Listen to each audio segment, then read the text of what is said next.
Hi, I'm Ariella Hayter, physical therapist, Pilates instructor, and Pilates Santé studio owner. And today I'm here to just show you a slightly different variation of your 90-90 lower abdominal stabilization exercise. Lying on your back, we'll take the Gertie Ball, we'll place both legs up to tabletop, and we're going to do an isometric press. The left hand pressing into the Gertie Ball, the right arm facing your midline. Exhale, reach the arm and leg away as you press the ball into the opposite thigh.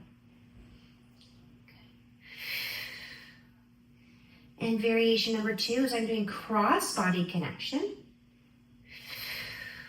deepening low abs with the exhale.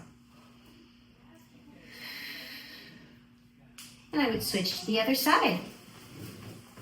If you like this video, please consider subscribing to our YouTube channel. Hit the bell so you can get instant access to all of our materials.